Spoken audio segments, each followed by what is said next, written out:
Bienvenue dans 10 minutes, le podcast des Français dans le monde, pour aider tous ceux qui se préparent ou qui vivent de près ou de loin la mobilité internationale. Et pour se préparer, on va se préparer dans ce podcast. Voici mon invité du jour, je suis Gauthier Seyss et j'ai le plaisir de passer 10 minutes avec Marie-Alexandrine Truchassou. On parle de harcèlement. 10 minutes. 10 minutes. Le podcast des Français dans le monde. Allez, on met les pieds dans le plat et on parle du harcèlement au travail lors d'une expatriation avec mon invité Marie-Alexandrine. Bonjour et bienvenue sur la radio des Français dans le monde. Merci Gauthier, bonjour à tous. On rappelle que tu es spécialiste RH, fondatrice de With My Expat Compass. Vous en saurez plus en vous rendant dans le club des partenaires. En tout cas, si vous avez besoin de conseils pour vivre votre nouveau travail à l'international et ne rien louper, bien négocier en amont, ça c'est noté, hein. Tu as vu, j'ai fait mes devoirs. Alors, cela dit, aujourd'hui, le sujet est important. Alors, dans l'expatriation, il y a pas mal de domaines que l'on met un peu sous le tapis. Déjà, on le met sous le tapis quand on est en France. Alors, quand on est très très loin de sa famille et de ses amis, c'est encore un peu plus facile. Qu'est-ce qu'on peut faire lorsqu'on est victime de harcèlement au travail? Qu'est-ce qu'on peut préparer en amont? On va essayer de décrypter tout ça. On est bien d'accord que c'est un sujet sensible, Marie-Alexandrine. Je pense que c'est un tabou déjà dans la communauté expatriée, parce que c'est aussi quand même une sacrée difficulté professionnelle et personnelle. Mais c'est aussi un tabou chez les RH qui gèrent les salariés expatriés. Moi, je joue sur les deux tableaux. Je conseille les expats et je suis aussi en conseil RH. Et c'est vrai que c'est un sujet que personnellement je décide d'adresser, mais que la plupart des RH ne souhaitent pas adresser parce que c'est une boîte de Pandore qui est très très difficile à gérer déjà quand on a nos salariés, on va dire, à côté de nous sur le territoire français. Mais c'est vrai qu'à distance, c'est très très compliqué et la plupart des organisations sont un petit peu dans le déni. Et puis, on l'entend souvent, quand on vit une expatriation, qu'on est sous le soleil, on n'a pas à se plaindre. Eh ben, ça va aller, c'est pas grave. Donc ça, on l'entend. Ça renforce encore le sentiment d'isolement quand ça se passe mal au boulot? C'est vrai que tout dépend si on a réussi, si on part dans le cadre d'un sponsorship avec une organisation dans son pays d'origine. C'est vrai que il faut d'abord garder contact avec eux. Mais quand on garde contact avec eux, c'est vrai qu'il y a cette petite incompréhension, on va dire mutuelle, et souvent qui aboutit au fait de penser que bon voilà, on est au soleil, les choses sont simples, il fait chaud, il fait beau. C'est loin d'être le cas. Et c'est vrai que les situations de harcèlement sont déjà très difficiles quand on les vit personnellement.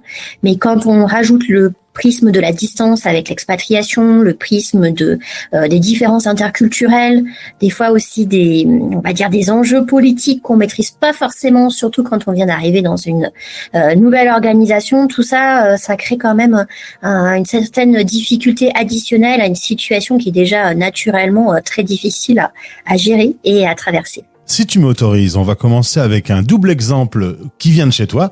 Tu as connu toi-même une situation de harcèlement en France, mais aussi lorsque tu es arrivé assez jeune en Inde, dans une entreprise, une discrimination parce que justement, t'étais trop jeune, t'avais pas vraiment ta place à ce niveau-là, trop de responsabilités. Le genre aussi, homme-femme, l'équilibre n'est pas toujours au beau fixe dans tous les pays du monde.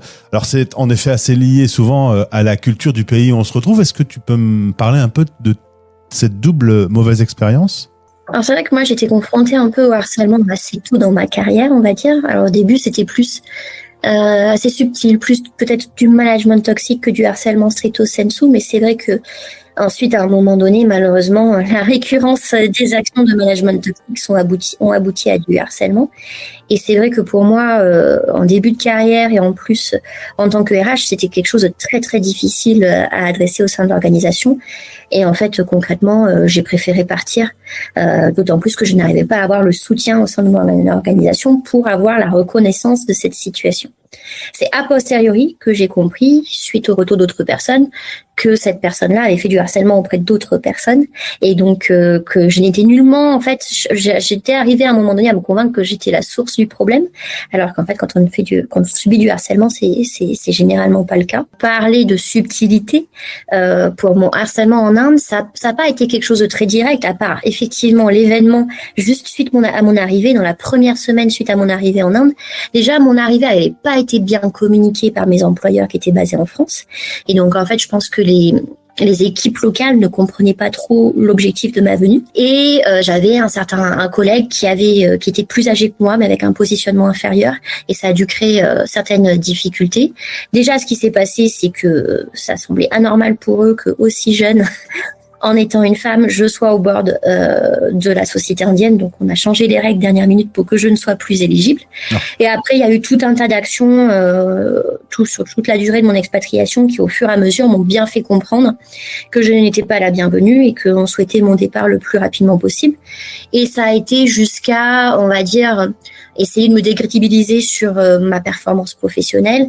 Et ça peut aller très, très loin. Mais c'était très difficile pour moi d'identifier parce que c'était tout fait dans mon dos. Et je voulais pas faire perdre la face, effectivement, aux personnes avec qui j'interagissais. C'était très, très compliqué à adresser. Et, in fine, je n'ai jamais vraiment réussi, on va dire, à complètement prendre la main sur la situation. Je l'ai surtout subie. Et, au final, c'est qu'au moment de mon départ qu'effectivement, j'ai réussi à me libérer de cette situation de harcèlement. J'allais te poser la question sur quels sont les signaux, mais tu as déjà commencé un peu à répondre, c'est pas facile. Déjà, on subit un déménagement dans un autre pays, un nouveau boulot avec peut-être une nouvelle mission, des attentes fortes puisqu'on t'envoie quelque part, on se dit on l'envoie parce qu'il est bon. Et si, à cause de ce harcèlement quotidien, on est d'un coup moins performant, ça peut avoir de lourdes conséquences, mais pas simple d'identifier les signaux finalement. Non, parce qu'effectivement, dans certains pays, ça peut être, il y a beaucoup de communication indirecte. Hein. On est beaucoup moins dans la communication directe qu'en France, et c'est vrai que pour nous, déjà, c'est un ajustement. Mais ça fait aussi que peut-être les signaux, on les voit moins, et on peut être moins certain en fait qu'ils sont là. Moi, ce qui s'est passé typiquement, c'est que cette personne a essayé de dire qu'elle avait un scope de responsabilité plus important que moi. Elle a demandé à des personnes de transmettre toutes mes décisions, tous mes emails pour qu'ils puissent les revoir et les revalider dans mon dos sans que je ne sois au courant. Il a essayé d'utiliser des leviers sur mes obligations administratives, notamment en termes de visa, en instaurant un peu un climat de peur pour moi par rapport à mon renouvellement de visa, etc. Donc en fait, voilà. Il avait toujours en fait cette intelligence quelque part d'utiliser l'excuse de l'organisation des process pour justifier de faire ça, alors qu'en réalité non, c'était lui qui le décidait. Et c'est juste que certainement mes managers lui ont laissé le champ libre de pouvoir agir malgré mes demandes d'intervention, parce que avec la distance, ils avaient du mal à apprécier effectivement la réalité de la situation pour moi, de ce qui se passait et de ce que ça engendrait aussi en termes d'émotions et de stress. Alors quand on a identifié qu'il y avait quand même un problème dans le management, vers qui on se tourne? La solution RH locale, un indépendant, un coach? Alors, ce qu'il faut vraiment réaliser, c'est que les RH locaux sont eux-mêmes dans un prisme interculturel qui fait que certains éléments que nous, on peut considérer comme du harcèlement ne le sont pas forcément stricto sensu pour eux. Donc, le meilleur conseil que je peux donner, c'est vraiment construire votre business case, récupérer les preuves de toutes les situations, de tout ce qui se passe au fur et à mesure, enregistrer les emails, s'il faut enregistrer effectivement les éléments un peu off qui peuvent être dits, éventuellement essayer de réfléchir à qui peut être témoin et témoigner pour faire vraiment un dossier solide. Et quand vous sentez que le dossier est solide, allez vers vos RH. Après, il y a certains pays où ça peut être très très compliqué d'impliquer les RH, mais si on ne le fait pas, ça peut revenir comme un effet qui se coule sur le fait de ne pas l'avoir fait. Donc, il faut faire vraiment très attention de comment apprécier la situation, sachant que quand on est victime de harcèlement, on est aussi énormément dans l'émotionnel. Et c'est difficile d'avoir du recul, en fait, par rapport à ça et de savoir quelle bonne action prendre. Donc, c'est vrai que déjà, discuter avec son conjoint, discuter avec d'autres expatriés qui sont aussi dans le même pays, donc dans le même prisme culturel pour avoir leur retour, c'est déjà hyper positif.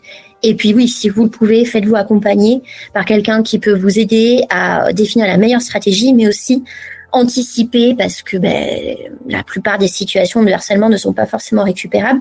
Donc la vraie stratégie, c'est de réfléchir, ok, comment je sors de là avec le minimum, on va dire, de dégâts, que ça soit en termes de réputation, de performance, mais aussi de financière. Mais puisque tu parlais des dégâts, regardons quand même la réalité en face. Une fois qu'on a identifié qu'on est harcelé, si on arrive jusqu'à perdre son travail, pourquoi pas perdre son visa lié à ce boulot, ça peut avoir des conséquences lourdes, un retour en France précipité, un déménagement non préparé.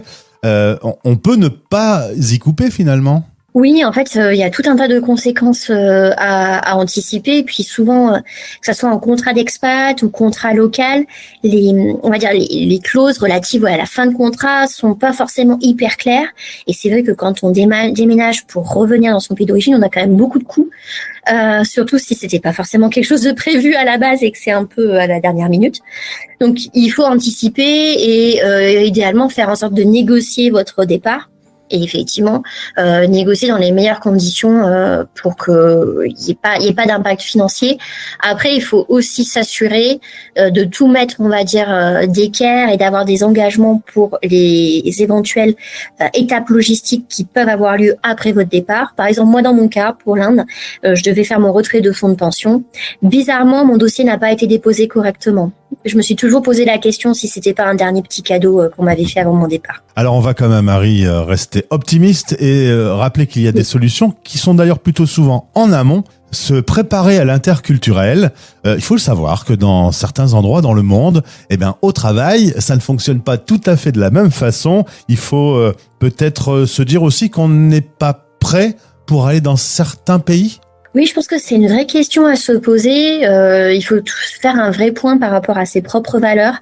Qu'est-ce qui est vraiment important par rapport à votre approche on va dire, d'épanouissement au travail? Il y a certains pays qui jouent encore plus sur le présentiel qu'en France et pourtant, on est quand même sur une échelle déjà assez haute par rapport à d'autres pays.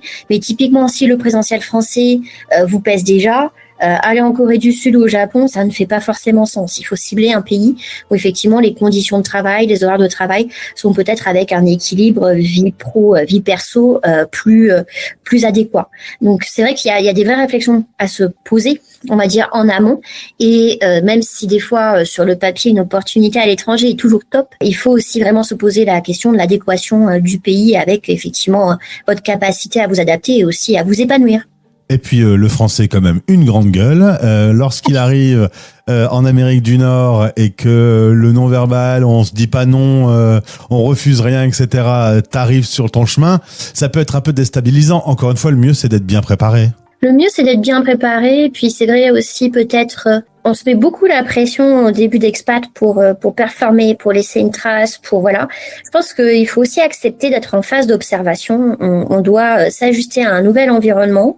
On doit s'ajuster à des nouvelles personnalités. On doit s'ajuster à des nouveaux processus. Moi, j'aime bien utiliser le terme processus parce que ça couvre beaucoup de choses. Mais en soi, il faut sortir de notre bulle française. On n'est pas là pour dupliquer ce qu'on faisait en France. Et pour moi, de ce que j'ai pu voir, les personnes qui réussissent le mieux pour faire une intégration long terme sont celles qui ont vraiment cette approche de se dire je m'octroie 6 mois pour être dans l'observation. Ça ne veut pas dire que je ne veux pas être dans la performance, mais je suis d'abord dans l'observation en termes de posture. Et après, je construirai quelque chose de nouveau et d'ajuster et je serai en mesure d'adapter mes comportements à ce nouvel environnement. Et en tout cas, si vous avez cette perception de harcèlement au travail dans le cadre de votre expatriation, Marie-Alexandrine Truchassou est à votre disposition. Vous pouvez entrer en contact avec elle de la part de notre radio. Au moins déjà en parler, ça pourra peut-être un peu alléger des situations. Merci pour ce témoignage et pour ces conseils. De rien, Gauthier, puis un vrai plaisir d'aborder ce sujet qui, j'espère, ne sera plus si tabou grâce à cette intervention. Vos podcasts sur la mobilité internationale sont sur fdlm.fr Français dans le monde et sur YouTube en cherchant Français dans le monde.